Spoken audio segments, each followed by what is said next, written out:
Ang programang ito ay rated SPG. Striktong patnubay at gabay ng magulang ang kailangan. Maaaring may masiselang tema, lengguwahe, karahasan, sexual, horror o droga na hindi angkop sa... Huwag mo saktan ang anak mo. Eric?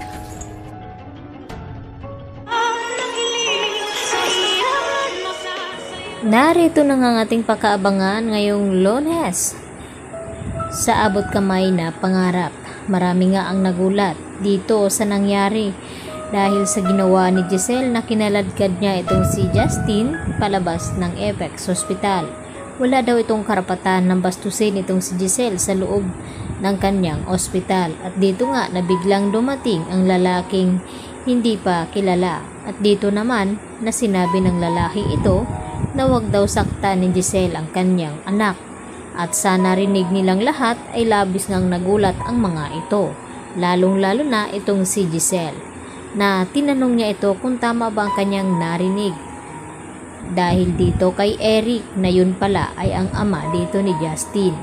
At dito nga nasiwalat na ang katotohanan na buhay pa nga talaga itong anak ni Giselle na si Justin.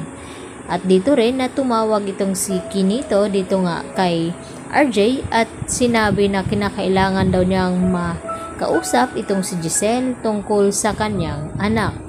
At dito rin nasabi ni Kinito kay RJ na kinakailangan na makausap din nila ito dahil may mahalaga din siyang sasabihin tungkol sa nangyari nga bago maaksidente itong si Don Pepe. Kaya marami pa tayong revelasyon na ating aabangan sa panibagong yugto ng abot kamay na pangarap.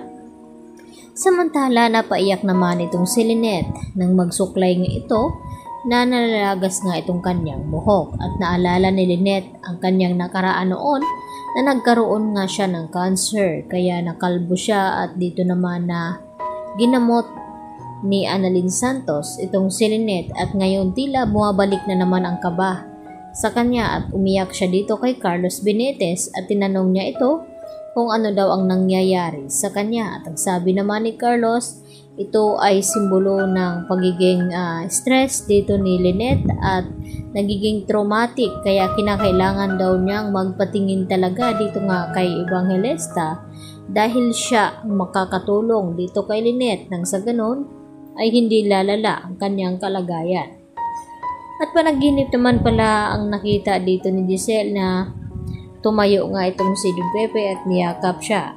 At ito rin na nagpapahiwatig at sinabi ni Don Pepe kay Giselle na wag daw mag-alala dahil makakasama na nga daw niya. At hindi sinabi ni Don Pepe kung sino ang kanyang tinutukoy sa kanyang panaginip. At dito nga na nag-iiyak itong si Annalyn at Giselle sa loob ng kwarto dito ni Don Pepe dahil umaasa sila na sana raw ay magising na nga itong si Don Pepe dahil magpapasko pa silang lahat at magkakasama. At dito naman na dumating itong mga kaibigan ni Annalyn at lalong na itong si Michael at kinamusta itong si Annalyn kung natutulog na ba daw ito. At ang sagot naman ni Annalyn sa kanila na okay lang daw siya at kinakailangan daw niyang bantayan itong kanyang lolo Pepe. At nagtanong itong si Yula kung nasaan ba itong si Zoe na hindi nga nila mahagilap. At ang sagot naman dito ni Doc Antonio Luke na kahapon pa daw hindi nakakausap ni Doc Antonio Luke itong si Zoe dahil hindi sinasagot daw ang mga tawag nito. Kaya nagtataka na ang mga ito kung nasaan ba at sabi naman ni Annalyn na sana raw ay intindihin na lang muna daw nila itong si Zoe dahil sa nangyayari nga ngayon kay Lolo Pepe at nakiusap itong si Annalyn na kapag pumasok na sa Apex itong si Zoe ay sana wag na daw nila itong paringgan na kung ano-ano at humahanga naman itong si Doc Rey Meneses dito sa kabaitan dito ni Annalyn na kahit inaaway siya ni Zoe ay mabait pa rin ang kanyang pakikitungo. Yan po ang ating patuloy na pakaabangan ngayong Lunes sa bagong yugto ng abot kamay na pangarap. Yan lang po at marami pong salamat.